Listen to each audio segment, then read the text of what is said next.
하나님 말씀 보겠습니다. 하나님 말씀은 누가복음 21장입니다.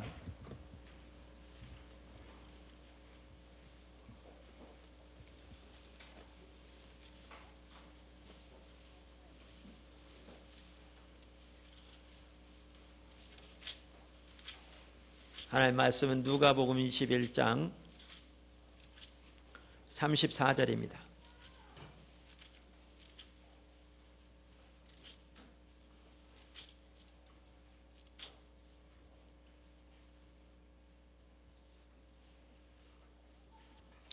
너희는 스스로 조심하라. 그렇지 않으면 방탕함과 술취함과 생활의 염려로 마음이 둔하여지고 뜻밖의 그날이 덫과 같이 너희에게 임하리라. 아멘.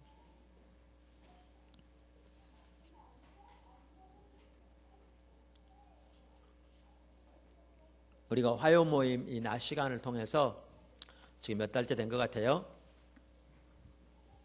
영적인 분별력에 대해서 이렇게 시리즈로 살펴보고 있습니다. 이제 거의 마지막에 가까웠는데요.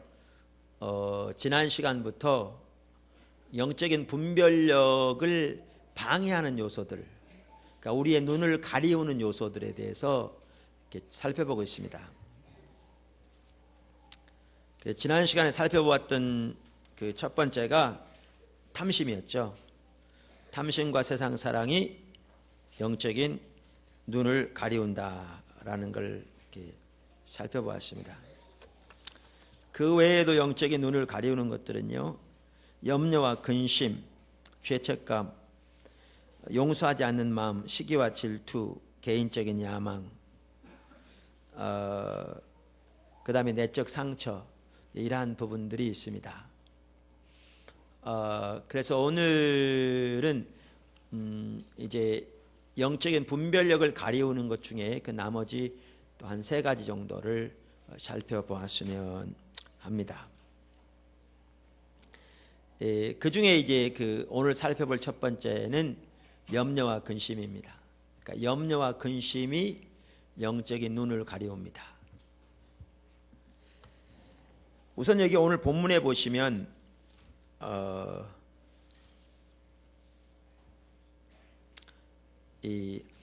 말세에 관한 경고입니다. 그러니까 마태복음 24장, 마가복음 13장, 누가복음 21장이 복음서에 나오는 말세에 관한 예언들이 들어있는 장입니다. 그래서 누가복음 21장도 역시 말세에 관한 예언을 담고 있습니다. 이 말세에 관한 예언을 담고 있는 가장 주된 이유는 그 사인들, 그 징조들을 보고 언제 예수님이 오실까 시간표 계산하라고 있지 않습니다. 기독교 역사 동안 수많은 사람들이 요한계시록이나 여기에 나와 있는 징조들을 가지고 시간표를 계산해서 예수님이 몇 년도에 오실 거라 이런 일을 수없이 많이 해왔는데 그때마다 틀렸습니다. 그러니까 여기에 나오는 징조들의 주된 목적이 시간표 계산하기 위한 게 아닙니다.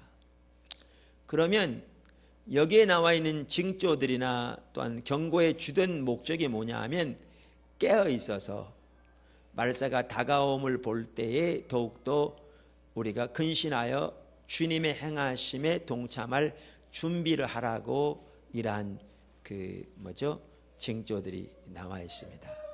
깨어 있으라고. 그러면서 그 예수님의 오심을 많은 곳에서 도적같이 말이라 그 말씀하셨습니다. 이 말은 갑자기 말이라 그 말이죠. 그러면서 도적을 맞지 않으려면 깨어 있어야 되는 것처럼 하나님이 예수님이 이 땅에 오실 때에 우리가 깨어 있을 때 여러 가지 되어져가는 징조들을 통해서 때를 분별하여 하나님의 행하심에 동참하는 그런 삶을 살 수 있을 것이다 라고 말하는 것이 이 장들의 주된 목적입니다. 그러면서 여기 보시면 뭐라고 말하고 있는가 하면 방탕과 술취함, 물론 이것도 눈을 가리우는 거죠. 눈을 가리우는 겁니다. 이건 세상 사랑과 연결되는 건데요. 그리고 생활의 염려를 말하면서 이 방탕과 술 취함과 생활의 염려를 조심하라 그랬어요. 그러면서 뭐라고 그러냐면 방탕과 술 취함과 생활의 염려로 마음이 둔화해지고 영적인 분별력이 가리워지게 된다. 그리고 그렇게 되면 그날이 덫과 같이 너에게 이르리라. 그 말이죠. 덫이 뭡니까? 짐승을 잡으려고 이렇게 설치해 놓은 거잖아요. 짐승이 거기가 덫이 있는 걸 알면 절대로 안 걸립니다. 모르기 때문에 걸리는 거죠. 그럼 모르기 때문에 걸리는 것은 덫은 거기 발이 낄 때까지 모릅니다. 덫이 걸릴 때까지 모르죠. 그러니까 여기에 보시면 우리의 영적인 분별력이 가리워지면 마치 덫에 걸린 것처럼 주님이 그 영광 중에 실제로 우리에게 오실 그때까지 전혀 모를 거라 그 말이죠. 근데 그것은 우리의 큰 화죠. 왜냐하면 여호와의 오시는 날은 크고 두려운 날이라고 표현된 것처럼 주님의 오심은 부흥으로 오시는 것이든 재림으로 오시는 것이든 초림 때도 마찬가지로 주님의 오심은 준비된 자들에게는 큰 날, the great day, 위대한 날, 참으로 좋은 날이 되겠지만 준비되지 않은 자들에게는 dreadful day, 끔찍한 날, 그게 두려운 날이라는 말의 의미거든요. 끔찍한 날이 될 것이기 때문에 그렇습니다. 그래서 항상 주님의 오심을 준비하라 이렇게 말씀하고 있죠. 근데 여기에 보시면 말씀드린 대로 생활의 염려는 우리의 눈을 가리워서 주님의 행하심을 보지 못하게 하므로 예를 들면 재림이면 재림 때만 하더라도 덫에 딱 걸리는 순간까지 모르는 것처럼 주님의 영광 중에 우리 가운데 오실 그 순간까지도 전혀 그것을 알지 못하는 준비되지 못하게 된다라고 말씀하고 있습니다. 이처럼 생활의 염려는 우리의 눈을 가리웁니다. 그러니까 염려와 근심은 우리의 눈을 가리웁니다.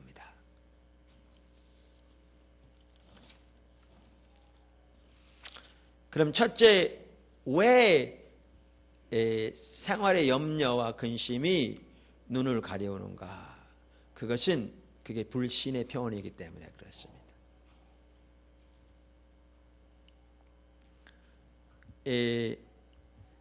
염려는 어디에서 나오는가 하면 preoccupation, 뭐에 집착하는 걸 말하죠. with the circumstance, 그러니까 환경에 집착하면서 나오는 겁니다. 다시 말하면 염려와 근심은 하나님을 보는 게 아니라 환경을 보기 때문에 염려와 근심이 있습니다. 그래서 염려와 근심은 곧 불신의 표시입니다. 그러므로 우리 눈이 어둡게 됩니다.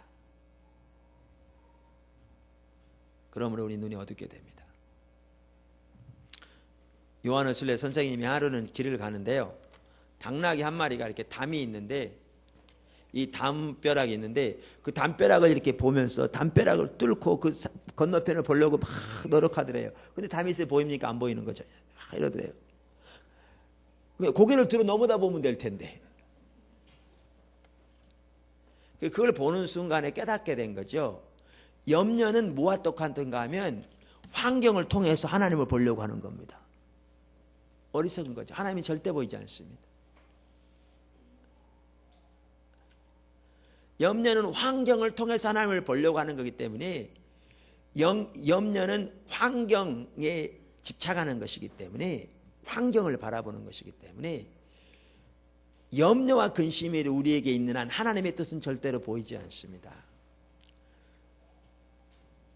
환경을 통해서 하나님의 뜻을, 그러니까 염려와 근심을 가지고 환경을 통과해서 그 하나님의 뜻을 보려고 하면 그 사람은 당나귀가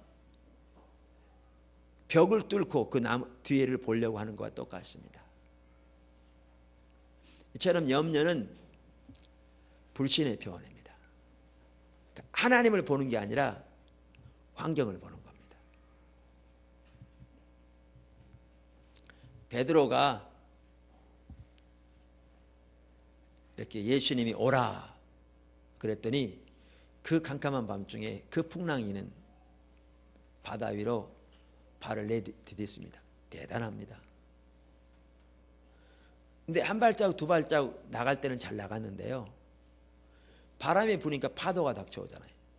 그러니까 그가 그의 눈을 들어서, 그러니까 그의 눈이 예수님에게 떼어서 환경을 바라보는 그 순간, 파도를 바라보는 순간 즉각 빠지게 됐어요.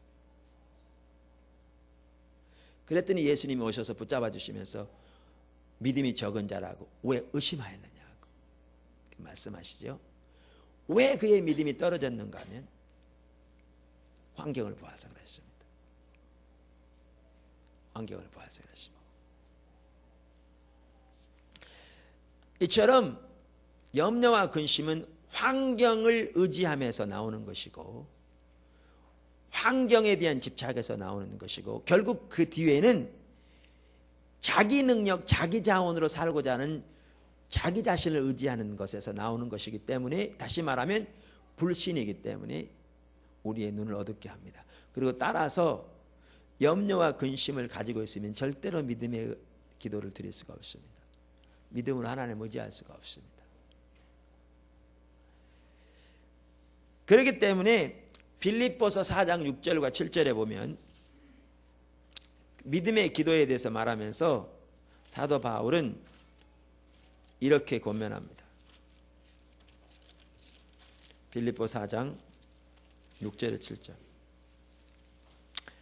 아무것도 염려하지 말고 오직 모든 일에 기도와 간구로 너희 구할 것을 감사함으로 하나님께 하리라. 그리하면 모든 지각에 뛰어난 하나님의 평강이 그리스도 예수 안에서 너희 마음과 생각을 지키시리라. 여기 보면 여러 가지를 볼 수 있습니다. 하나는 기도할 때 감사함으로 기도하는 거. 그게 아주 중요하죠. 근데 감사함으로 기도하는 게 왜 중요한 줄 아십니까? 그게 믿음에서 나온 것이니까요. 제가 하나님께서 미국 유학 가라고 그러는데 전혀 길이 없을 때, 그래서 이렇게 날마다 주님께 기도하며 바라보고 이렇게 나아갈 때, 환경을 보면 실망하고 낙심할 때, 그때 제가 배운 게 있어요. 그 배운 게 뭐였냐면, 진정한 감사는 이미 이루어진 다음에 하는 게 아니라 이루어지기 전에 하는 거라는 것을. 그러니까 바라고 추구하는 바가 이미 이루어졌다면 그거 감사 못할 사람 없습니다. 그래도 감사 안 할 사람 있겠죠. 그러나 우리 믿는 사람으로서 우리가 소원하는 바, 우리가 기대하는 바, 우리가 기도하는 바가 이루어졌다. 누가 감사 안 합니까? 다 하죠. 감사한금 다 하고 감사합니다 하죠. 근데 진짜 감사는 그때 하는 게 아니고요. 내가 아직 문제 가운데 있을지 모르지만 내가 지금 파도의 풍랑 가운데 있을지 모르지만 하나님이 하시겠다고 말씀하시며 하나님은 능히 말씀하신 그대로 이루실 분이기 때문에 하나님을 신뢰하여 하나님이 이미 이루신 것으로, 하나님이 이미 이루신 것처럼 하나님을 신뢰함으로 하나님께 감사하는 것, 이게 진정한 감사입니다. 여호사밧이 세 나라 군대가 쳐들어왔는데 하나님 앞에 간절히 엎드려 기도했더니 너희는 싸울 게 없다. 이 전쟁은 내게 속했다. 내가 너희를 위해 싸울 거다. 그러면서 너희는 내일 항오를 이루며 나가라 그러잖아요. 그래서 그 다음날 제사장들을 앞세우고 성가들을 앞세우면서 하나님께 감사하며 찬송하며 나가잖아요.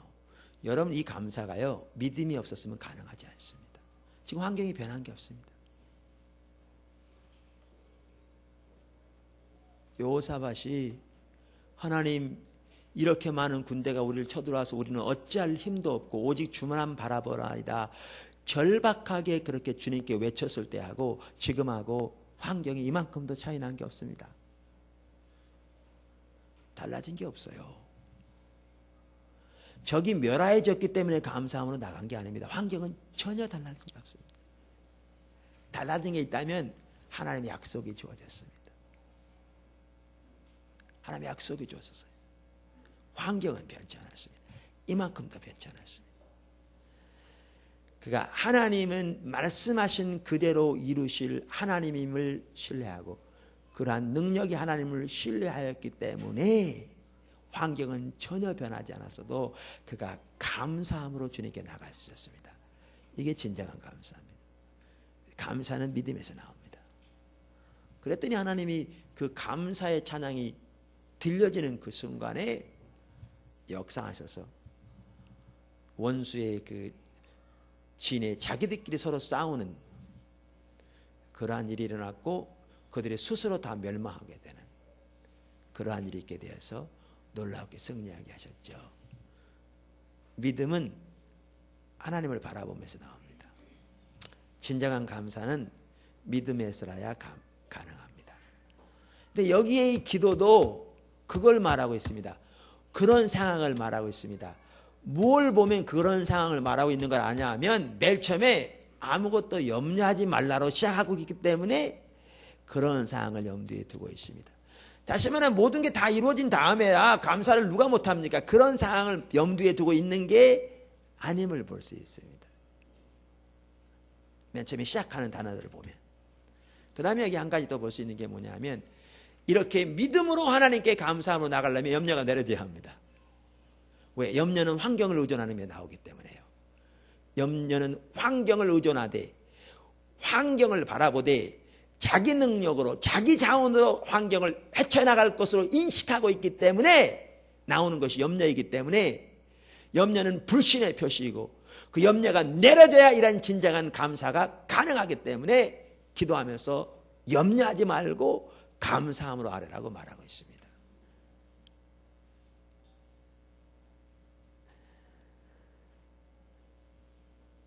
그래서 여기에 보시면 믿음이라는 단어는 한마디도 나오지 않지만 이 구절에는 이 모든 것이 믿음이 있어야 가능한 것임을 보여주고 있고요. 이렇게 기도할 때 하나님의 평강이 우리의 마음을 다스릴 거라고 말씀하십니다. 그러면 당장 이루실 거라 그 말씀은 안 하셨어요.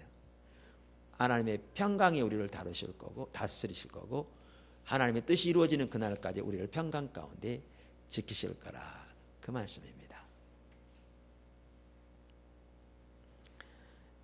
그래서 염려는 불신의 표현이니까 영적인 눈을 가리고 염려 뒤에는 자기 능력, 자기 자원을 의지하는 환경에 대한 집착이 있기 때문에 불신인데 그렇기 때문에 염려를 가지고는 어떠한 믿음의 기도도 드릴 수 없습니다. 큰 두 번째, 염려를 어떻게 이길 것인가? 염려를 이기려면 지속적으로 하나님을 바라봐야 합니다. 아까 말씀드렸죠? 우리의 눈이 환경을 보면 염려와 근심이 생깁니다. 우리의 눈이 하나님 보면 믿음이 생깁니다. 이게 훈련입니다. 다시 말합니다. 안 믿으신가 봐.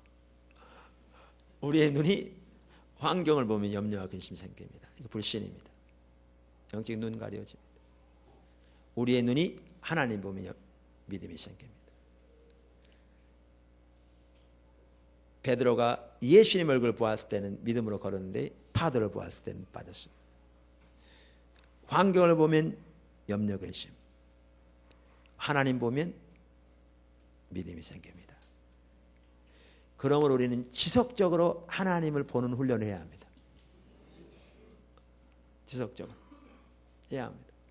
제가 아까 그 공부하러 갈 때 그 얘기를 잠깐 했는데 환경을 보면 불가능해요. 신문에 난 기사들 뭐 미국의 중산층도 자기 자녀 대학 보내기 힘들다는데 내가 한국에서 돈 한 푼 도와줄 수 없는 그런 상황에 부모님도 가난해서 내가 직장 다니면서 부모님 생계를 돕고 있는 그런 상황에 미국에 아는 사람 한 사람 없는데 어떻게 법적으로도 지금 갈 길이 막혀져 있고 미국에 아는 사람 한 사람도 없고 제가 어디 가서 어떻게 공부합니까? 불가능해. 땅바닥 꽂히죠. 근데 하나님 앞에 나가 기도할 때면 하나님은 한 번도 노하신 적이 없어요. 그러면 하나님은 하실 것. 하나님은 천지를 창조하신 분이다. 이렇게 하나님을 바라보면 믿음이 쫙 올라갑니다. 환경을 바라보면 쫙 떨어집니다. 우리는 지속적으로 그래서 뭘 아는 훈련을 해야 되냐면 하나님을 바라보는 거예요. 여호사밧 보시라니까요. 환경은 변한 게 아무것도 없어요. 환경은 변한 게 아무것도 없습니다. 그 환경은 여호사밧이 기도했던 내용을 보면 아시겠지만 절박한 상황입니다. 그냥 뭐 되면 되고 안 되면 되고 이런 상황이 아닙니다. 절박한 상황입니다. 그럼 한 가지 그에게 변한 게 있습니다. 그게 뭐냐면 하나님께로부터 응답이 왔다는 사실입니다. 하나님의 약속이 주어졌다는 사실입니다. 약속이 주어졌다는 사실이에요.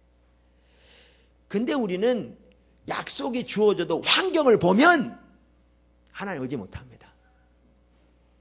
하나님 아무것도 안 변했는데요. 그 저들은 여전히 남아있는데요. 하나님 우리는 도저히 싸움이건 대단히 큰 피해가 있을 텐데 하나님 이게 어려운데요. 저거 안 될 텐데 이건 이렇고 저건 저렇지 않습니까? 그러면 전혀 믿음이 생기지 않습니다. 감사되지 않습니다. 그게 불신입니다. 분별력이 안 생깁니다. 환경은 똑같습니다. 한 가지 달라진 게 있다면 하나님의 약속이 주어졌습니다.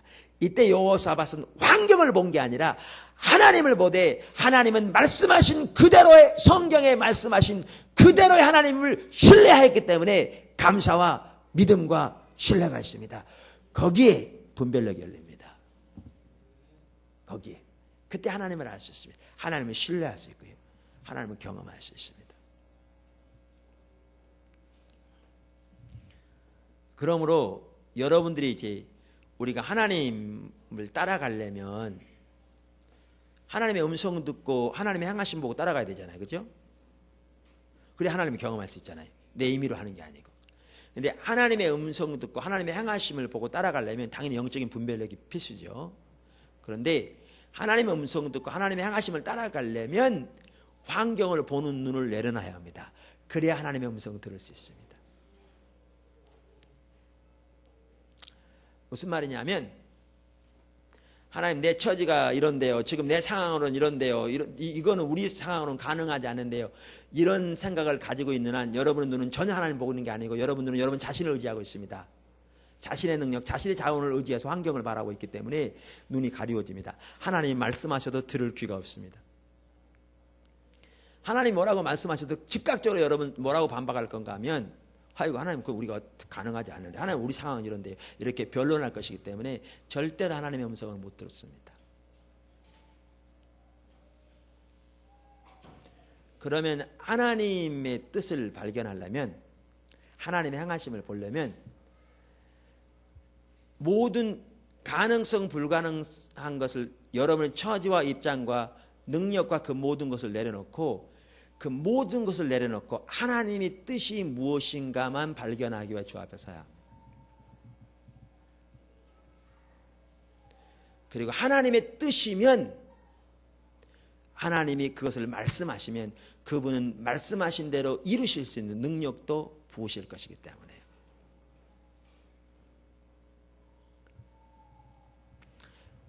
오만 번 기도 응답 받았다는 조지 밀러 목사님, 그분이 하나님의 뜻을 분별하는 것에 대해서 그 하나님을 경험하는 사람 책에 보면 요약되어 있는데 제일 첫째가 자기의 모든 생각을 내려놓는다고요. 그럼 95%의 일은 이미 다 되어진 거라 그렇죠. 뜻을 파괴하는데. 근데 자기의 생각이 내려지되 자기의 능력과 가능성을 의지하는 환경을 바라보는 것도 내려져야 합니다. 그리고 하나님의 뜻이 무엇인가만 바라야 합니다. 하나님의 뜻이 무엇인가 바라야 합니다.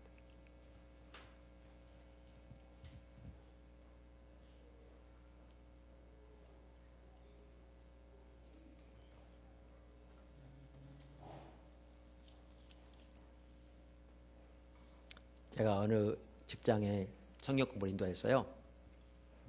오래전에. 그 당시 교회가 아주 개척교회라서 이렇게 어려운 시기였어요. 성경 공부를 인도했더니 그 직장의 사장님이 자기 11조 중에서 50만 원을 제가 섬기는 교회에 11조를 해줬어요. 그러니까 사례비 주는데 성경 공부 인도하니까 11조를. 그분은 이제 수입이 많아서 이제 수입은 그보다 훨씬 많았는데 나머지는 이제 자신이 섬기는 교회하고 해줬어요. 개척교회에서 50만 원 대단히 큰 돈이었어요. 그리고 아주 유익하게 이렇게 교회 하나님, 그러니까 교회를 하나님 일하는데 쓰여졌어요. 근데 이제 그렇게 해서 꽤 오랫동안 성경 공부했어요. 1년 이상 했나 했어요. 근데 나중에 가니까 이렇게 평행선을 긋는 거를 느끼겠더라고요. 그러니까 우리가 교회에서도 이렇게 신앙의 본질, 십자가의 복음 이런 걸 전하면 쉽지 않은데 직장에서 직장 예배를 드리면서 그렇게 전하는 게 쉽지 않죠. 직장 예배 드리면 진짜 하나님을 발견하고 자기의 전전전을 하나님께 자신을 걸어서 하나님 뜻에 서고자 하는 그런 마음으로 사실 직장 예배 드리면 찾는 게 쉽지 않으니까요. 그리고 저는 저대로 또 이렇게 정리가 덜 된 상황이고 그래서 그러니까 그냥 직장 예배로 드리는 거지 이렇게 평행선을 그어요. 그러니까 제 생각에 더 이상 올 필요가 없겠더라고요. 제가 더 이상 온다면 돈 때문에 오는 것밖에 안 되는 거죠. 그 돈은 교회를 유지하는데 아주 필요한 것이라는 부분이죠. 근데 제가 아마 기도했을 겁니다. 근데 그래서 제가 연말쯤 되었을 때 내년부터는 안 오겠다고 그랬어요.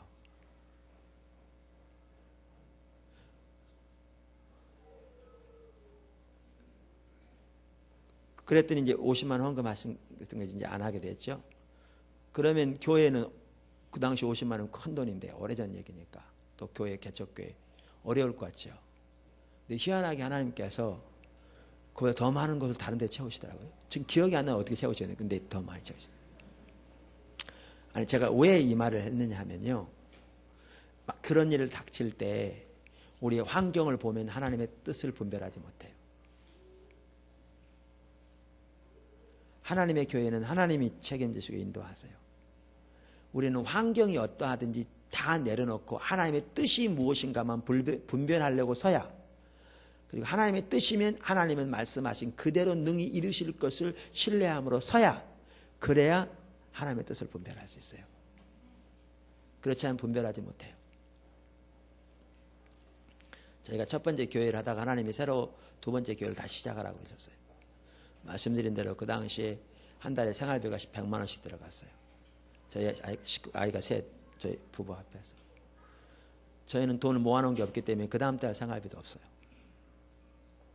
새로 시작하려면 사택을 얻는 데만 해도 5천만 원 이상이 될 텐데, 분당에 사람 새로 시작을 하거든요. 5천만 원 그냥 100만 원이 없다니까요. 교회를 얻을 돈은 몇 억이 있을 텐데 교회를 얻을 돈 몇 억은 그냥 100만 원이 없다니까요. 다음 달은 생활비가 없어요. 하나님이 말씀하셨어도 제가 제 환경 따지고 하나님 우리 먹을 거 어떻게 해요? 돈 어디 있어요? 그거 따졌다면 절대로 하나님 행하신 뜻을 분별하지 못해요. 어떻게 분별해요? 하나님 말씀하시자 곧바로 우리 생각이 나서겠죠. 그럼 먹을 건 어떻게 하고요? 그러면 돈은 어떻게 하고요? 그러면 사택은 어떻게 하고요? 그러면 이렇게 하고요. 이렇게 하고 이렇게 하고 이렇게 하기 때문에 하나님의 뜻을 분별할 수가 없죠. 그러니까 모든 것이 내려져서 하나님의 뜻이 무엇인가만 분별하게 원해야 돼요. 그 다음에 하나님의 뜻이 그러하면 능히 말씀력과 이루실 신실하신 하나님이기 때문에 그 하나님을 바라보며 순종해야 돼요. 염려와 근심, 환경 바라볼 때 생기는 겁니다. 그 배후에는 불신이 있습니다. 그래서 염려와 근심이 있는 한 영적인 분별력이 열리지 않습니다. 믿음으로 하나님과 동행하는 삶은 가능하지 않습니다. 염려와 근심을 이기려면 환경에서 눈을 떼어 주님을 보아야 합니다. 여러분 아멘 하시지만 환경이 실제로 그렇게 하시려면 쉽지 않습니다. 그러니까 말씀드린 대로 훈련입니다.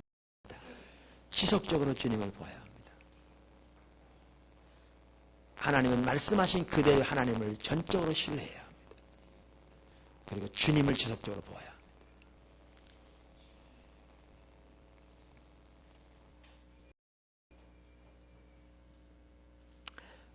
세 번째, 오늘 살펴보는 두 번째, 뭐가 우리의 눈을 가려우는가? 죄책감. 염려가 환경에 대한 집착이라면요, 죄책감은 자기에 대한 집착에서 나와요. Preoccupation with self. 물론 환경에 대한 집착 배후에도 자기의 능력과 자기의 자원을 의지하는 자기중심적인 사고가 있어요. 하나님의 능력을 의지하기보다. 그러나 죄책감은 결국 자기를 바라보기 때문에 나와요. 누구를 보지 않고 자기를 봐요? 하나님을 보지 않고 자기를 보기 때문에 나와요.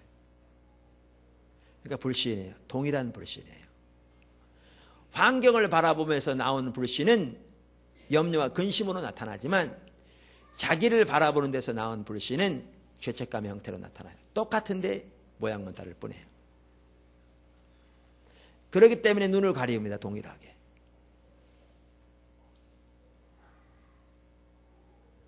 눈을 가리웁니다.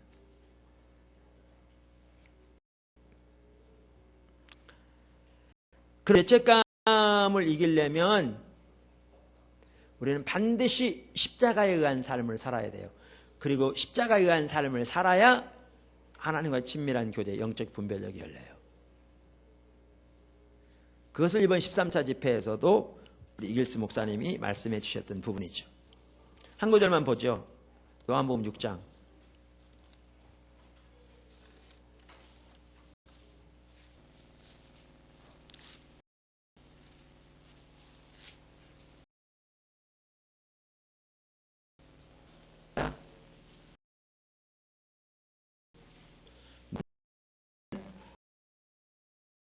내 안에 거하고 하나니.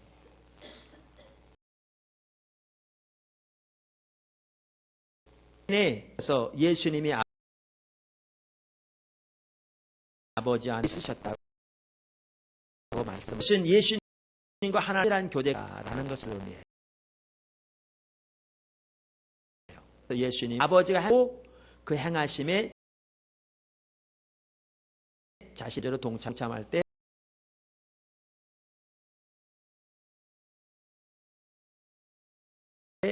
아버지의 일을 이루고 말씀하고 있어요. 그러면서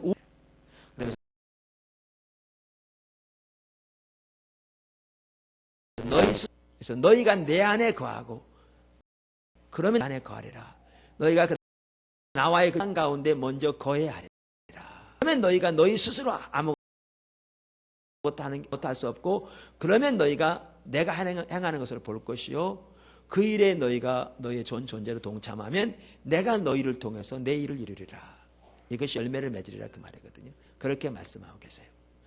그래서 요한복음에 보면 예수님이 우리 안에 우리가 예수님 안에 거하는 하나님과의 친밀함이 매우 중요하게 강조되어 있는 걸 보는데 여기 동일한 요한복음 6장에 보면 언제 이 친밀함이 이루어지는가라는 것을 말해주고 있어요.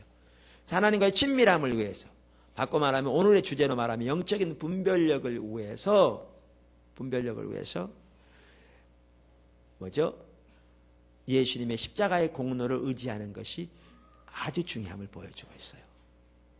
그러면 이렇게 하나님과 친밀한 관계 가운데 있기 위해서 어떻게 하라고요? 내 살을 먹고 내 피를 마셔야 된다고요. 여기에 먹고 마시다는 말은 현재형이라서 지속적으로 반복적으로 현재적으로 예수님의 살을 먹고 예수님의 피를 마시는 것이 예수님과의 친밀한 가운데 거하는 핵심이라고요. 그러면 여기에 살을 먹고 피를 마신다는 말은 길거리 다니면서도 계속적으로 성찬식에 참여하란 말이냐? 그 얘기가 아니고 예수님의 피와 살은 십자가를 가리키고 먹는 것은 믿는 것을 의미하는데 예수님의 십자가의 공로를 순간순간 날마다 믿음으로 의지하여 서게 될 때에 우리가 예수님과의 친밀한 교제 가운데 거한다라는 걸 말하고 있죠. 그러니까 여기 보세요. 죄책감은 자기 자신의 의를 의지하는 자기 자원의 능력, 자기 자원과 자기 능력을 의지하는 자기 중심적인 사고에서 나온 불신으로서 눈을 가리우는 반면에 눈을 가리운다는 말은 영적인 분별력이 사라지고 하나님과 친밀함은 가능하지 않는 그런 반면에 주님의 십자가의 공로를 믿음으로 의지하는 것은 우리의 영적인 분별력을 열어서 하나님과의 친밀한 교제 가운데 거하게 한다라고 성경은 말하고 있습니다. 그러므로 죄책감이 분별력을 가리우고 그 죄책감을 이기는 방법이 뭐냐? 주님의 십자가의 공로를 믿음으로 의지하여 서는 것입니다. 순간순간. 아멘. 그래서 주님의 십자가의 공로를 순간순간 믿음으로 의지하여 서는 십자가에 의한 삶을 사는 것이 죄책감을 이기고 영적인 분별력이 열려지는 길입니다. 그러면 십자가에 의한 삶을 살려면 어떻게 해야 되겠는가? 그것은 여러 차례 여러분 설교를 들었기 때문에 제가 여기서 따로 하려고는 하지 않고요. 제가 이번 그 집회 동안에 둘째 날 저녁 시간, 사역 시간에 하나님께서 이렇게 나누게 했던 그 몇 가지만 이렇게 간단히 요약해서 살펴보려고 합니다. 예수님의 십자가의 공로를 믿음으로 의지하여 서는 것, 순간순간 어떻게 할 것인가? 첫째는 자기 속에 어떠한 선함도 없음을 인정하라. 인정하라. 그러니까 자기 자원은 부도가 났음을 인정하라는 거죠. 근데 이 삶을 살게 하도록 하기 위해서 하나님이 우리를 인도해 가실 때가 있어요. 어디로? 바로 그 자기 자원이 부도가 났음을 깨닫는 그 자리로. 깨닫는 그 자리로. 뭐 하기 위해서? 십자가에 의한 삶을 살도록. 그래서 베드로 같은 경우에 그 열성파, 진짜 주님을 위해서 목숨 정도로 쉽게 버릴 수 있는 그 열성파를 하나님 일부러 은혜를 거두셔가지고 은혜 거두시고 허락하셔서 뭐죠? 일개 계집종 앞에서 그 열성파가 그것도 3번씩이나 때는 낯선 사람들 앞에서 3번씩이나 그것도 저주까지 해가면서 예수님을 부인하는, 그리고 그 부인 3번째 부인하자마자 예수님 예언대로 닭이 울고 예수님이 쳐다보니까 그 눈이 마주친. 뭐 하도록요? 자기 자원이 완전히 부도가 났음을 인식하게 하시네요.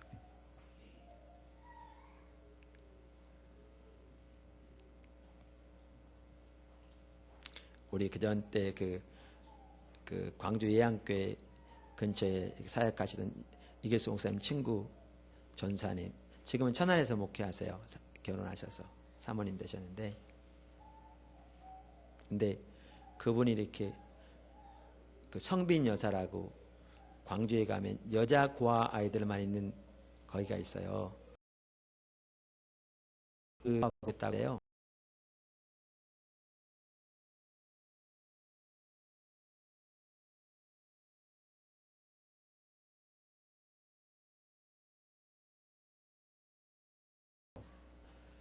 사실 자기 부모로서 자기 아이 한두 명 키우는 것도 어렵잖아요, 요즘.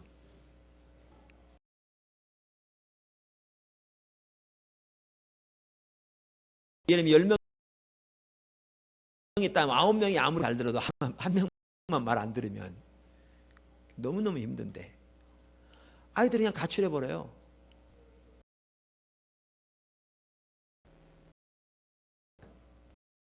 어디서 다 그냥 고등학교 말만 한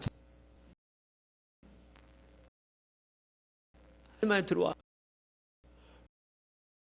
그런 끌어올기도 하고 가지 뭐 그게 며칠 하나요.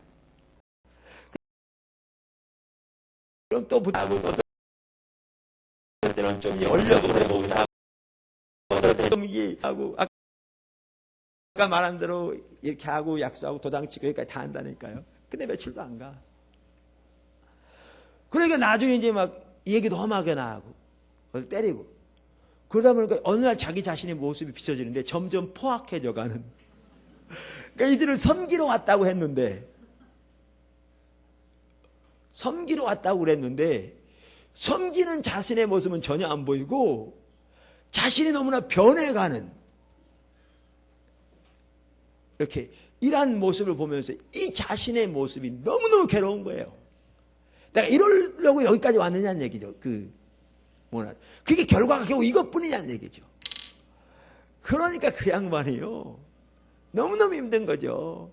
그래야 이길수 목사님한테 전화를 했더래요. 막 전화하자마자 울더래요. 막 펑펑 울더래요. 그러니 이 목사님이 뭐라고 그래요? 전사님, 하나님이 아시죠? 뭐 할 말이 별로 없죠. 그래서 막 얘기하는 거예요. 그리고 이제 뭐 할 말 별로 없으니까 기도하겠다고 그러고 전화를 딱 끊었는데 전화를 끊자마자 목사님이 이제 한편 너무 안타깝잖아요. 또 그리 오라고 소개해 준 분이 이 목사님이거든요. 그러니까 이제 이렇게 책상에 이렇게 고개를 숙이고 하나님 도와주세요. 그러려고 이렇게 딱 숙였더니 갑자기 눈을 감았더니 환상이 보이더래요. 마음에 그림이 보이더래요. 이만한 무유가 있는데 칼로 여기를 딱 자르니까 속이 썩었더래요. 그러니까 여기를 또 딱 잘라. 거기도 썩었어. 또 딱 자르니까 또 썩었고, 딱 자르고 썩었고, 딱 자르고 썩었고, 끝까지 다 썩어가지고 이렇게 싹 벌어버리는 모습이 나오더래요. 여자분들 잘 아시죠? 썰어가지고 썩으면 걔가 쭉 버려버리는 거, 그죠? 그런 모습이 딱, 그런 게 딱 그림이 보이는 거예요. 그러니까 하나님에게 이게 뭡니까? 물었더니 하나님 그러시더래요. 이게 너희의 원래 모습이다.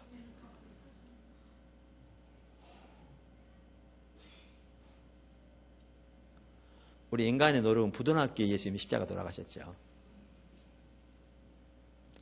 근데 십자가의 복음의 십자가의 그 은혜 능력을 의지하여 사는 삶을 살려면 자신 속에 선함이 없음을 인정해야 되는데, 그 인정하고 살려면 하나님이 그것을 인식하도록 인도해 가세요.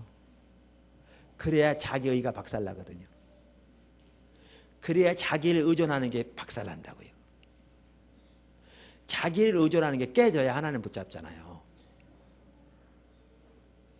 그래서 베드로도 그리로 인도하시고 우리도 그리로 인도하시고, 그래서 우리가 십자가의 공로를 의지하려면 첫 번째는 자기 속에 선함이 없으면 하나님 앞에 동의하는 겁니다. 동의하는 거예요. 두 번째는 주님이 십자가에서 이루신 일을 인식하고 신뢰하는 거예요. 우리 노력은 부도가 났어요.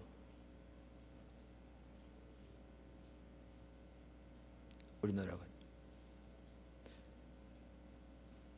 그래서 하나님이 예수님을 보내셨어요.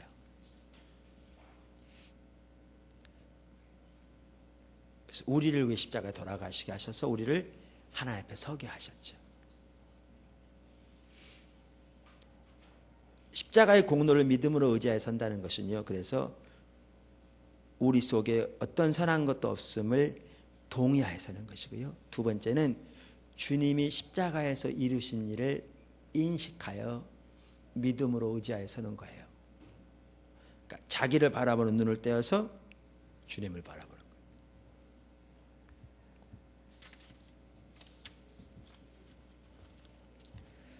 주님이 십자가에서 놀라운 일을 이루셨습니다. 그런데 주님이 십자가에서 이루신 그 승리를 우리가 경험하려면요, 주님이 십자가에서 이루신 일을 인식하고 그 후에 믿음으로 의지하여 서야 돼요.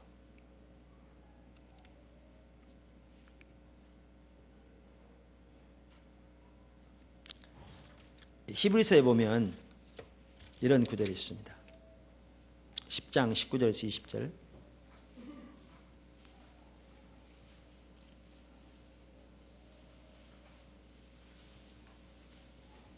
그러므로 우리가 예수의 피를 힘입어 성소에 들어갈 담력을 얻었나니 그 길은 우리를 위하여 휘장 가운데로 열어놓으신 새롭고 산 길이요 휘장은 거처의 육체니라. 이 말을 이해하려면요, 두 구절을 이해하면 더 이해가 돼요. 마태복음 27장 50절에서 51절. 예수님 십자가 돌아가실 때 일이거든요. 여기는 예수께서 다시 크게 소리를 지르시고 영원히 떠나시다. 이에 성소 휘장이 위로부터 아래까지 찢어져 둘이 되고 땅이 진동하며 바위가 터지고. 히브리서 9장 23절 24절. 그러므로 하늘에 있는 것들의 모형은 이런 것들로서 정결케 할 필요가 있었으나 하늘에 있는 그것들은 이런 것들보다 더 좋은 제물로 할지니라. 그리스도께서는 참 것의 그림자인 손으로 만든 성소에 들어가지 아니하시고 오직 참 하늘에 들어가사 이제 우리를 위하여 하나님 앞에 나타나시고. 여기 보면 이렇습니다. 이렇습니다. 이 땅에 예루살렘에 있던 그 성전은 하늘에 있는 하나님의 성소의, 다시 말하면 하나님의 보좌의 그림자라고요. 모델하우스 같은 거. 여러분, 모델하우스가 사는 사람 아무도 없습니다. 이런 집을 짓겠다는 거죠. 그러니까 그림자라는 겁니다. 그러면 거기 지성소는 뭐에 대한 그림자예요? 하나님의 보좌에 대한 그림자죠. 지성소 위에 스랍들이 이렇게 있는 걸 보면 하나님 보좌 주위에 스랍들이 날리며 하나님의 영광이 머물러 계시고 하나님을 경배하는 그 하나님 보좌를 상징하는 거예요. 그럼 지성소 앞에 드려진 휘장은 하나님의 성소, 하나님의 보좌가 사람들이 가려진 것을 말해요. 죄로 인해서. 근데 예수님이 십자가에 못 박혀 돌아가실 때 어떤 일이 있었느냐 하면, 예수님이 십자가에 돌아가신 그 순간에 그 성전에 있는 지성소와 성소를 가로막고 있던 휘장이 위에서 아래까지 쫙 찢어졌어요. 그러면서 뭐라고 성경은 말하고 있는가 하면, 예수님이 십자가에 돌아가실 때 예수님의 몸이 뭐냐? 휘장이라는 거죠. 여기에 휘장은 그림자고, 예수님의 몸은 뭐의 휘장이라고요? 하나님의 보좌 앞에 있는 휘장이라고요. 참성소에. 그렇게 비유한 겁니다, 지금.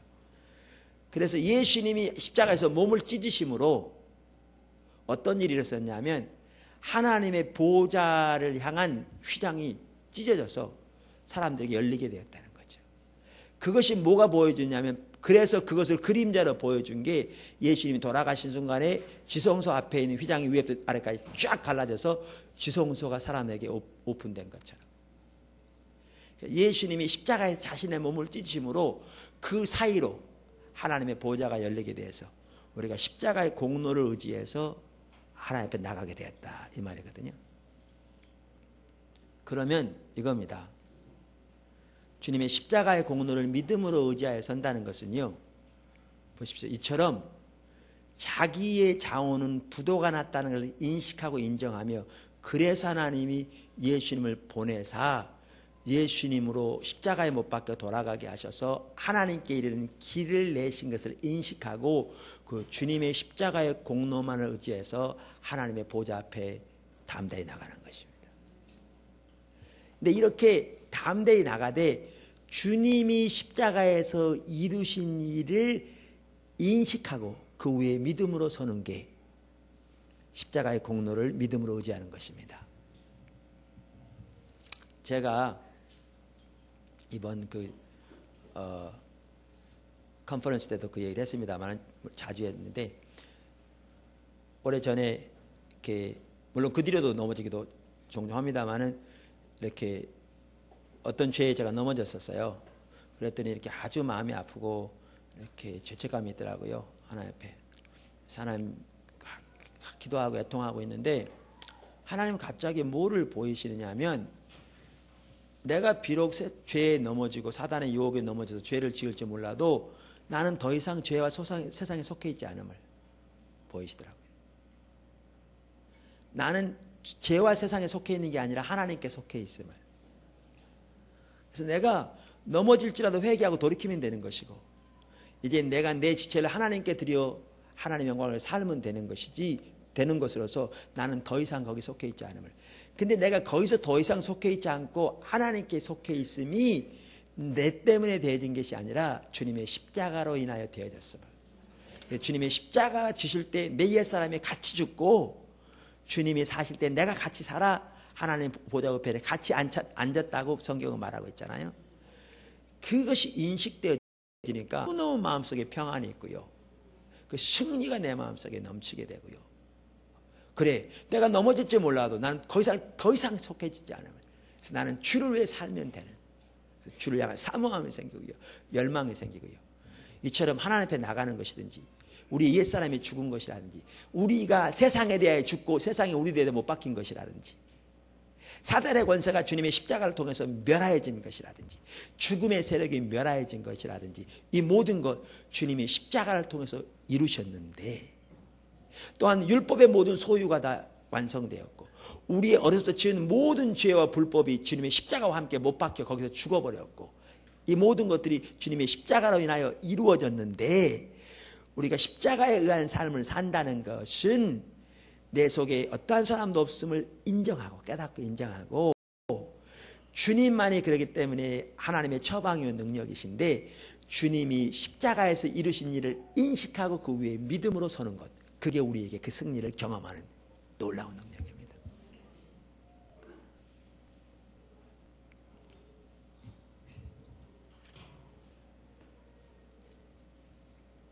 제가 그 번역한 책 중에 영적 전쟁이라는 책 번역했었는데요, 거기에 보면 OMF 창시자인가요?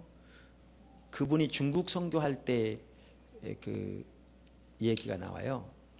하루는 이렇게 있는데 중국 군인이 자기 아내를 데려왔더래. 귀신 들렸어요. 이 얘기 듣기는 예수 믿는 사람한테 가면 고쳐준다고 해서 데려왔다는 거예요. 그래서 몇 날 며칠까지 올 때니까 좀 고쳐달라고 데려온 거예요. 근데 그 군인이 이제 입대해야 되는데 이대로 놔두가면 아내가 막 자살하려고 그러니까 데려온 거죠. 근데 나는 못 고쳐요. 보낼 수 있나요? 우리 하나님 그런 하나님 아니에요. 그걸 보낼 수는 없잖아요. 그래서 놓고 가라고 갔어요. 근데 어떻게? 그래 앉혀놓고 자기하고 자기 아내하고 그 일을 돌봐준 중국 여자분 한 분하고 셋이서 기도하는데, 예를 들면 귀신아 물러가라, 뭐 이렇게 고쳐달라고 기도하면 이 귀신 들린 사람이요 그 얘기를 듣고 그걸 가지고 노래를 불러드는 거예요. 이제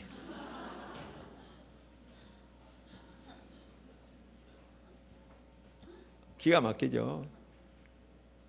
날짜는 되어가는데. 그래가지고 이제 그분들이 뭐 하기 시작했냐면, 안을 놓고 매일 이제 찬송 부르고 찬양하고 성경을 쭉 읽어가면서 이제 기도하는 거예요. 근데 그 남편이 데려올 때가 됐어요. 날짜가 데려올 쯤 됐는데, 뭐를 하나님이 깨닫게 하시냐면 집에 이 귀신이 뭔가 이렇게 거할 이렇게 근거가 있는 것 같더래요. 그래서 이제 남편이 왔길래 혹시 그런 게 있냐고 있다고 그러더래. 그럼 가서 그걸 깨뜨리고 오라고. 그래서 그 남편이 다시 갔어요.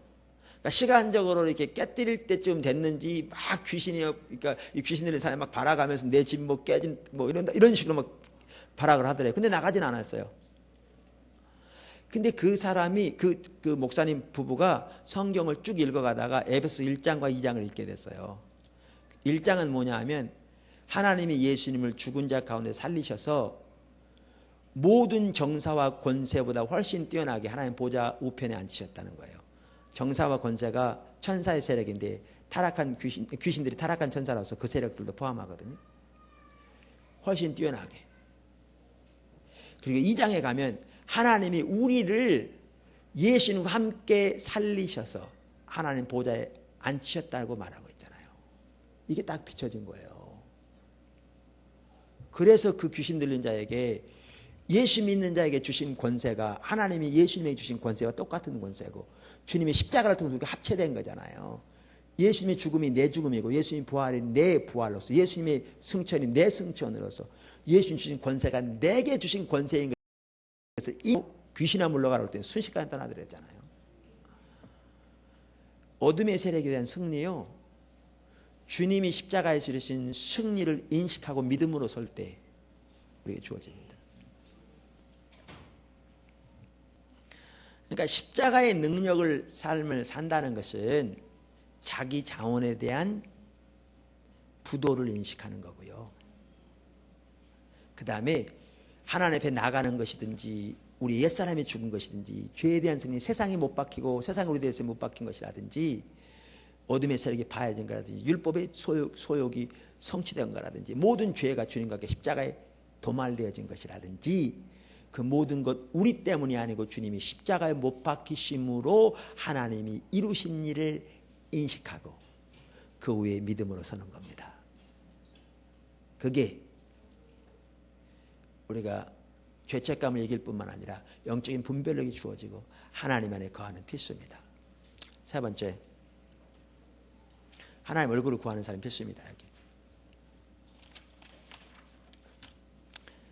그러니까 이렇게 믿음으로 주님이 십자가의 공로만을 의지하려면, 그리고 주님이 십자가에 이루신 그 승리를 의지하려면 인식하고 서야 한다고요. 근데 여기에 뭐죠? 하나님의 조명이 필수입니다. 성령의 조명이 필수예요. 우리가 주님과 친밀하게 가운데 있을수록 하나님이 이루신 일이 선명히 인식되어집니다. 그래서 믿음으로 의지하게 되죠. 그러나 하나님께 멀리 있을수록 하나님이 이루신 승리가 내게 안 비춰지죠. 안 비춰지죠. 그래서 하나님의 얼굴을 구하는 사람이 필수입니다. 하나님의 얼굴을 구하는 사람이 필수입니다. 하나님을 구하고 하나님을 알기를 구하고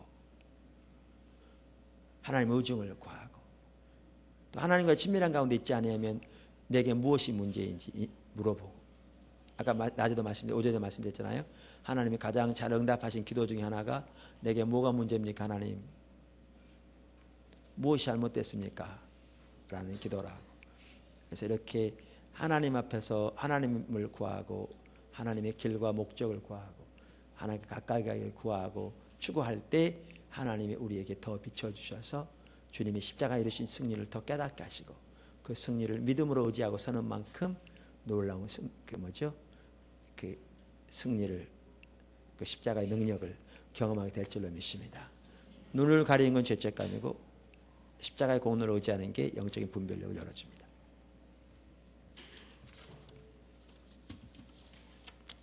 세 번째,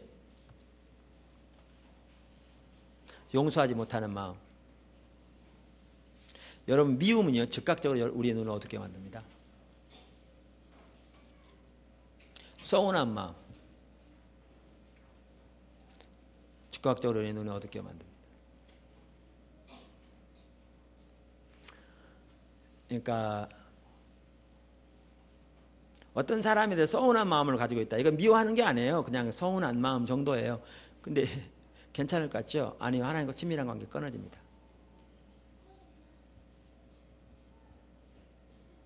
오래전인데요. 이렇게 제가 왜 그런지 모르게 이렇게 좀 힘들었어요. 뭐 힘들 때가 많지만 그때 그랬어요. 이렇게 힘들고 뭔가 하나님과 관계도 잘 무한 것 같고요. 근데 이제 그때 어떤 집회 때문에 이기스 목사님 부부하고 사모님 오시는 분이 이기스 목사님과 김정일 목사님 부부가 이렇게 여기 와 계셨어요. 그러니까 오래전에 저 아랫집에 살 때니까. 근데 이제 하루는 이제 저희 방에서 그 김정일 목사님 부부하고 이기스 목사님이 저를 위해 기도해 줬어요. 그러면 기도해 주면서 뭐라고 그러냐면 자꾸 한 사람의 얼굴이 떠오른대요. 저한테. 그래서 그분의 얘기를 하는 거예요. 그분 얼굴이 떠오른다고. 근데 그 말을 듣는 순간 그분에 대해서 제가 참 서운한 마음을 가지고 있더라고요. 그러니까 뭐 미워하는 마음 이런 게 아니고요.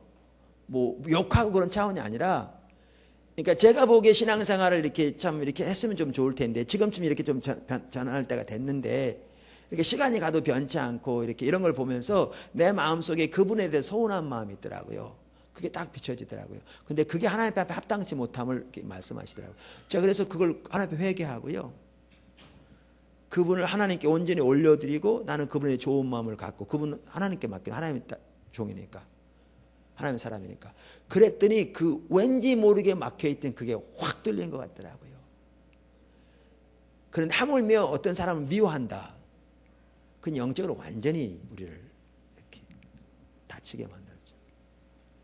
서운한 마음이 있어도 친밀함이 열리지 않는다니까요. 그러니까 그게 가끔 청소해야 되더라고요. 여러분 없으신가 봐요. 저는 가끔 청소해야 돼요. 가끔 청소해야 한다는 말이 무슨 말이냐면 이렇게 주님 안에서 주님과 친밀한 가운데 있지 아니하면 이런저런 일도 이 사람도 서운하고 저 사람도 서운하고 이 사람도 서운하고 저 사람 서운한 일이 자꾸 생겨. 근데 이게 모아져 있으면 심각해요. 영적인 상태가 심각한 거예요. 그럼 어떻게 해야 되냐면 청소한다는 말은 한 사람씩 기도하면서 하나님께 올려보내야 돼. 하나님 다 올려보내. 그리고 나는 그분에 대해서 서운한 마음과 가진 거 회개하고 마음에서도 이제 그분에 대해서 좋은 마음을 가지고, 좋은 마음 갖고 축복하고 좋은 마음 갖고 그분 하나님께 맡기는 거죠. 이분 어차피 하나님의 사람이 하나님의 종이지 내 사람 내 종이 아니거든요. 아무리 포도나무 이렇게 성도라고 그래도 이분은 내 사람 내 종이 아닙니다. 이분은 하나님의 종입니다. 나는 하나님의 종으로 여기 섬기러 와 있을 뿐이지 그분은 내 소유도 아니고 내 종도 아니고 내 사람도 아닙니다. 어차피 하나님의 사람입니다. 또 예수님 피로 값주고 사신 하나님의 자녀입니다. 그러니까 이제 다 맡겨요. 한 사람 한 사람 다 맡기고 좋은 마음을 갖는 거예요. 최대한 좋은 마음을 갖는 거예요. 그분은 하나님께 맡기는 거고요. 그분이 잘한다는 얘기가 아니에요. 그분이 변했다는 얘기가 아니에요. 그거는 그분과 하나님과의 관계라니까요. 그러니까 내 마음에서 지금 청소하는 거예요. 이렇게 청소를 해야 하나님과 친밀한 관계 회복됩니다. 근데 저 같은 경우에는 그런 청소를 가끔 해야 되더라고요. 여러분 안 해도 되는지 모르겠어요.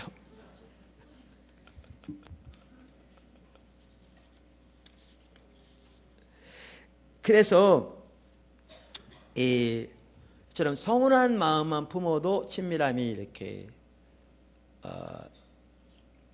가리워져요. 말씀드린 대로 그런데 미움과 분노, 용서치 않은 마음, 원망 이거는 더 말할 것도 없죠. 이거 영적인 눈을 가려워요. 그리고 그러한 것들은 즉각적인 하나님의 이렇게 여러분 그 설교 시간에 좋은 분들이 있어요. 이렇게 보면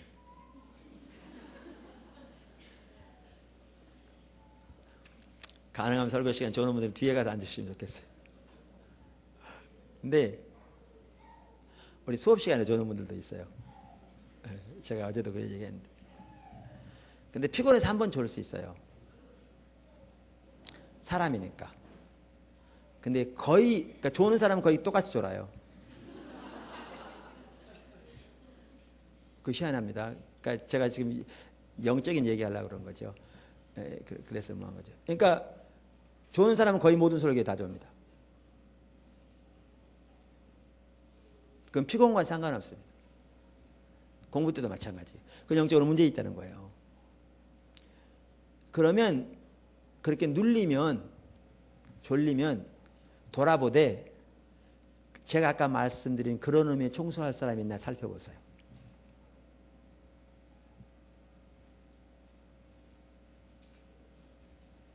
눌리기 때문에 졸리는 거거든요. 영적인 억압이 있기 때문에 졸리는 거거든요. 피곤해 졸리는 건 그건 다 이해한다니까요. 그건 그럴 수 있어요. 누구나 다 그렇죠. 근데 저는 그런 걸 말하는 게 아니라니까요.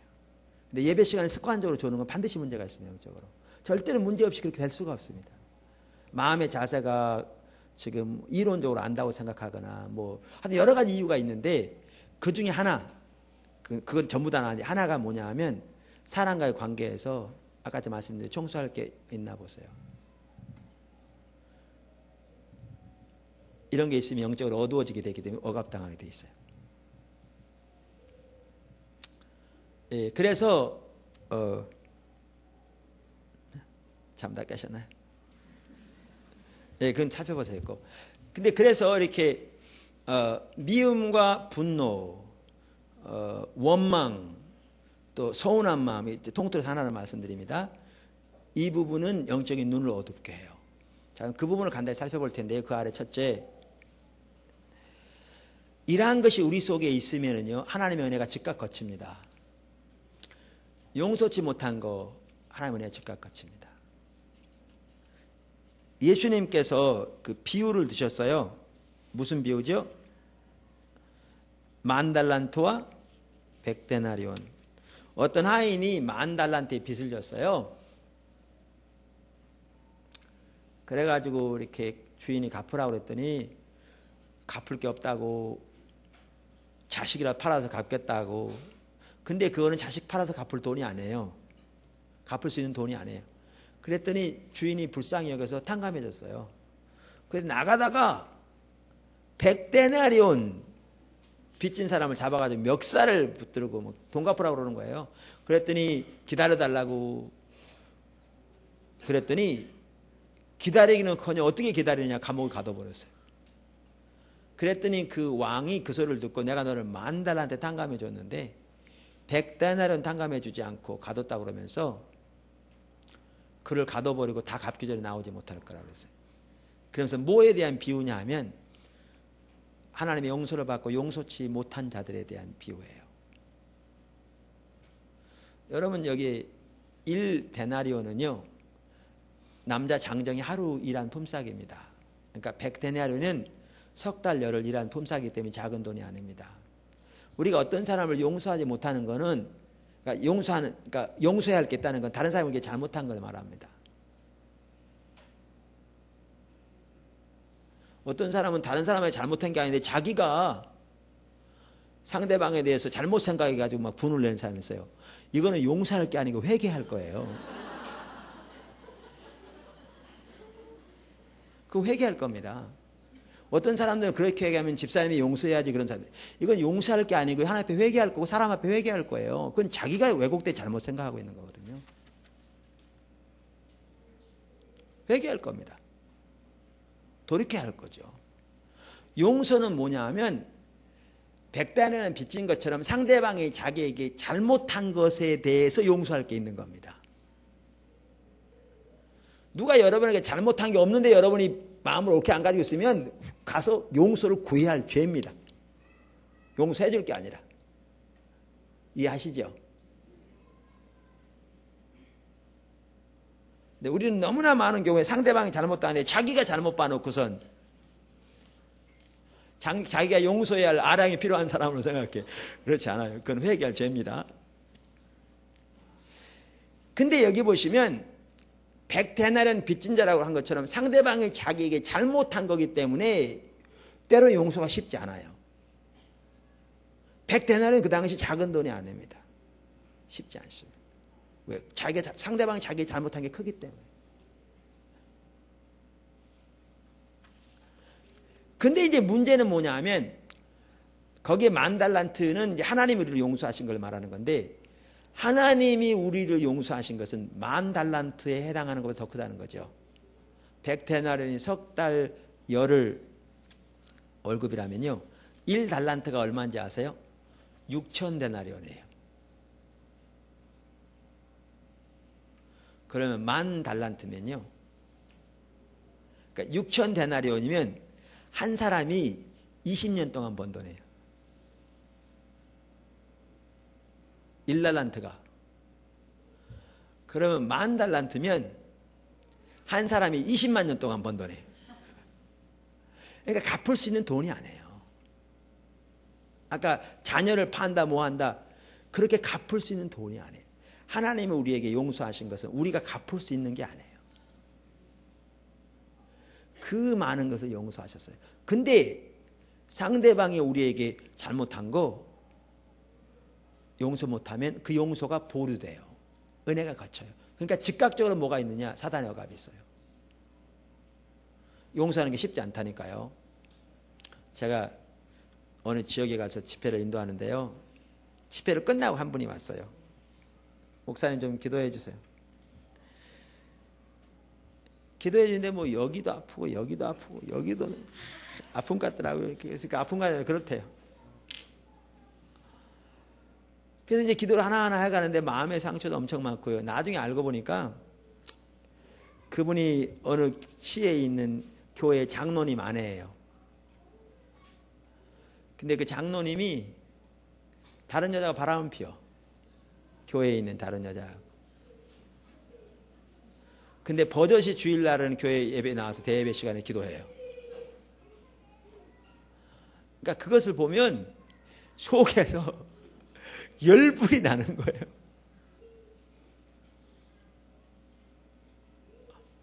죽을 지경이죠. 근데 이제 저한테 기도받으러 왔을 당시에는 이제 장로님이 돌이켜서 더 이상 바람은 피우지 않아요. 근데 그게 이 속에 항상 있어. 그래 보통 때면 참을만 한데 무슨 건수만 생기면 들이대는 거예요. 용서치 못한 마음이죠. 그러니까 뭐 온갖 눌려있고 하나님과 관계는 완전히 깜깜하고요. 온몸이. 그런 남편 용서하는 거 쉽지 않습니다. 쉬운 사람 있으면 이상하죠. 쉽지 않습니다. 근데 문제는 하나님이 우리를 더 많이 용서하셨기 때문에 용서는 선택이 아니라는 데 있습니다. 선택의 여지가 있지 않습니다. 거기에 문제가 있습니다. 첫째, 용서는 그러니까 용서하지 못하면 억압, 그러니까 하나님의 은혜가 거치고요. 그러니까 영적인 억압이고, 둘째는 용서는 선택이 아니에요. 필수예요. 하나님이 용서하셨기 때문에. 그러면 용서는 하긴 해야 되는데 어떻게 용서하겠느냐?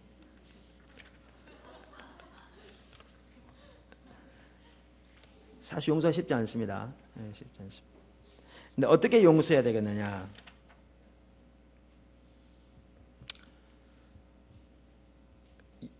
용서의 첫 번째는요, 용서는 의지이지 감정이 아닙니다. 용서는 의지이지 감정이 아닙니다. 그러니까 많은 분들이 용서했어요. 그런데 생각만 막 이렇게 분통이 나니까 또 용서하라면 또 용서 안 한 것 같아요. 그러니까 또 회개하고 또 용서해요. 근데 또 조금 있으면 또 이렇게 막 마음이 분통이 나니까 또 용서 안 한 것 같으니까 또 회개하고 또 용서하고 그러는데, 여러분, 용서는 의지이지 감정이 아닙니다.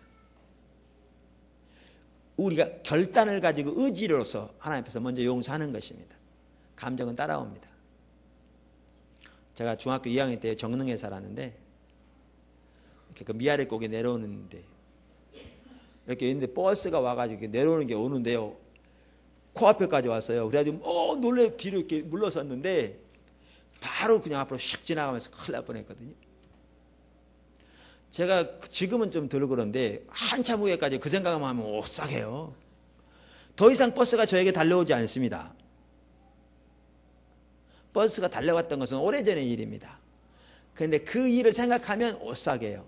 왜냐하면 우리는 기억할 때 사건만 기억한 게 아니라 그때의 감정도 같이 기억되는 경향이 있어요. 그러니까 어떤 사람이 나에게 그런 잘못을 범했을 때 용서할지라도 그 감정은 남아있을 수 있어요.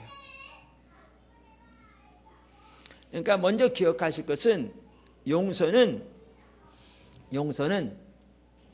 의지이지 감정이 아니다라는 것을 기억하시고 결단을 가지고 용서하는 겁니다. 두 번째, 용서는 상대방이 저지른 잘못을 내가 짊어지기로 받아들이는 것입니다. 무슨 말이냐? 예수님이 우리를 용서하시기 위해서 짊어진 값은 십자가였습니다. 여러분, 우리는 값없이 용서받았습니다. 그러나 하나님이 우리를 위해서 우리 죄를 용서하시기 위해서 치르신 값은 절대 작지 않습니다. 우리의 구원과 용서가 값없이 받지만 값 없는 것은 아닙니다. 대단히 값진 겁니다. 우리가 살 수 없는 것이죠. 값없이 주실 따름이지 값싼 것은 아닙니다. 그러니까 예수님이 우리 죄를 용서하시기 위해서 치르신 대가는 하나님의 본체인 하나님의 아들이 이 땅에 육신으로 오셔서 종의 형체로 오셔서 십자가 지신 그 섬김이었습니다. 그 죄를 그러니까 우리 죄를 짊어지고 십자가 지심으로 우리가 사함을 받았습니다. 그러므로 우리가 용서하는 것은 예수님을 본받아 상대방이 저지른 짐을 지기로 결단하는 겁니다. 근데 제 얘기 잘 들으십시오. 아까 그 집사님 얘기 드릴게요. 남편 그 바람 피웠던 그 집사님. 그 집사님 그 장로인 남편이 그렇게 바람 피우면서 버젓이 바람 피우고 있는 중에도 주일날 대배 시간에 대표기도 하고 그걸 같은 교회에서 보고 있는 아내여서 마음은 뭐 너무너무 아픈 이 짐이요. 자기가 지려고 안 선택해도 이미 짐은 지고 있어요. 짐은 이미 지고 있어요. 그 결과는 자기가 이미 다 감당하고 있는 겁니다. 근데 예수님이 자기를 위해 십자가에서 자기 모든 짐을 지심으로 용서하셨듯이 나도 저를 용서하여 그 짐을 지기로 결단하는 그 순간, 이미 짐은 지고 있는데요, 결단하는 그 순간 억압이 끊어져요. 나는 용서받고요, 하나님과 관계가 회복되고 하나님의 은혜가 다시 회복되고요. 근데 짐은 이미 지어져 있는데 용서하지 않고 결단하지 않으면 짐은 어차피 있으면서 하나님의 관계는 끊어지지, 영적인 억압은 있지, 하나님의 은혜는 흐르지 않지. 짐을 지기로 결단하는 겁니다. 근데요, 세 번째, 용서의 기초는 우리를 향한 하나님의 용서입니다. 우리가 언제 상대방을 더 용서하기 쉬운가 하면요, 십자가 지신 주님의 사랑을 깨달을수록 용서하기 쉽습니다. 언제 상대방이 내게 잘한 잘못을 내가 지기로 결단하기 쉬운가 하면 날 위해 주신 예수님의 십자가의 그 짐의 사랑을 깨달으면 깨달을수록 용서하기 쉽습니다. 주님의 용서와 사랑이 내 용서와 상대방을 향한 그 짐을 지는 것의 토대입니다.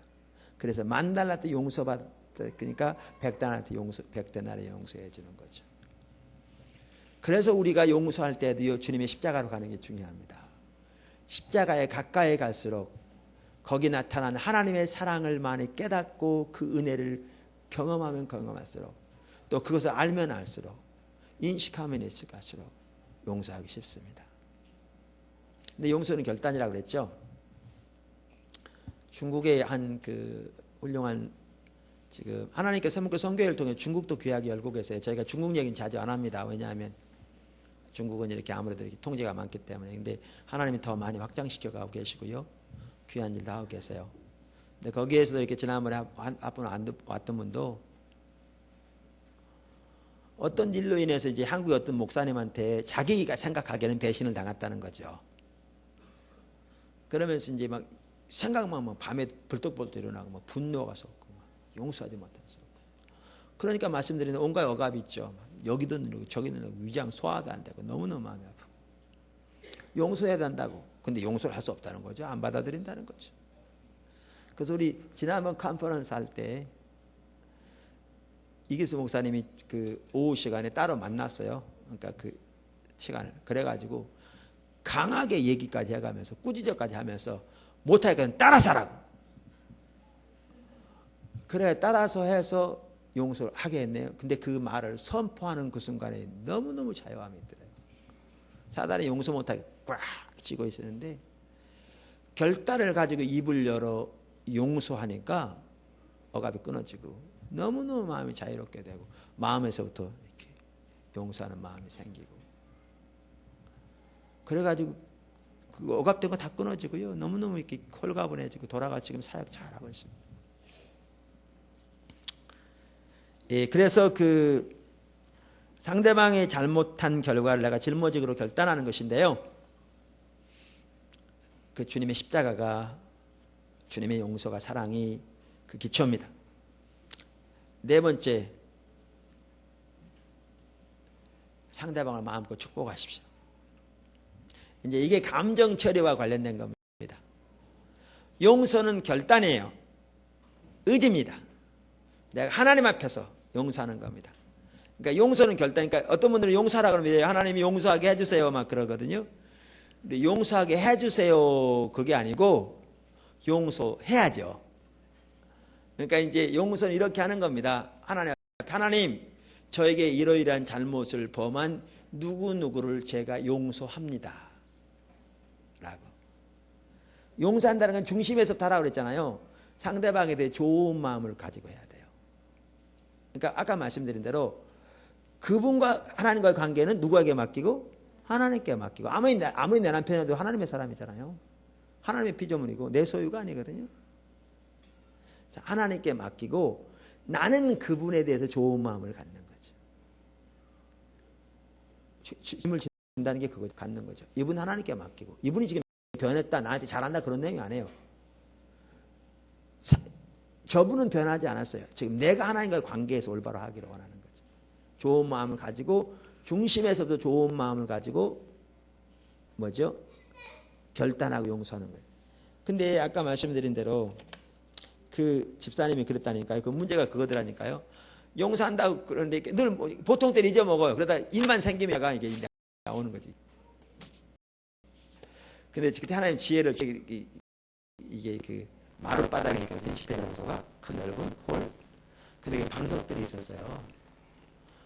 제가 그랬어요. 방석을 집어들고 나중에 한 다음에 하나님 만약에 우리 죄를 그대로 기억하고 있다가 보통 때는 가만히 있다 문제만 생기면 우리 죄를 이렇게 갖다 들이대면 살아남겠냐?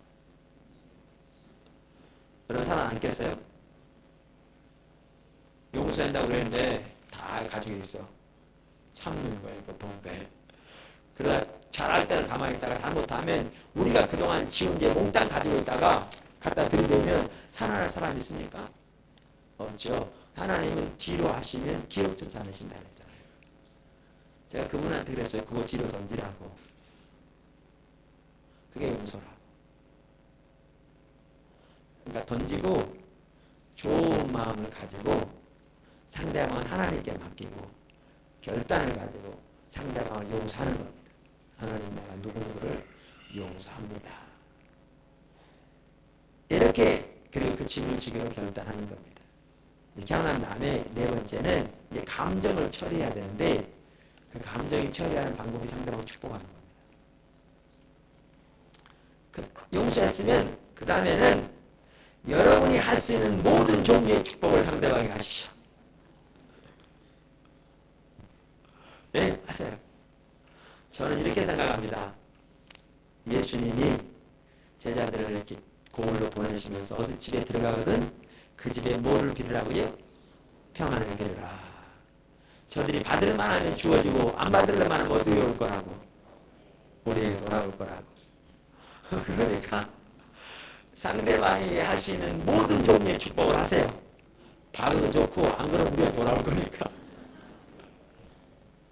근데 이게 있어요. 여러분이 상대방을 축복하면 할수록 여러분의 감정이 치유됩니다.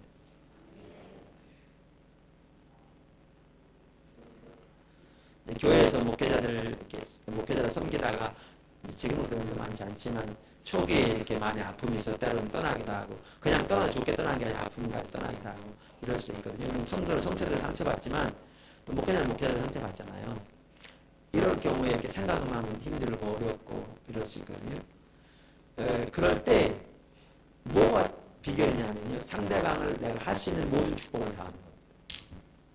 하나님의 은혜를 축복합니다. 하나님의 도우심과 인도하심을 축복합니다.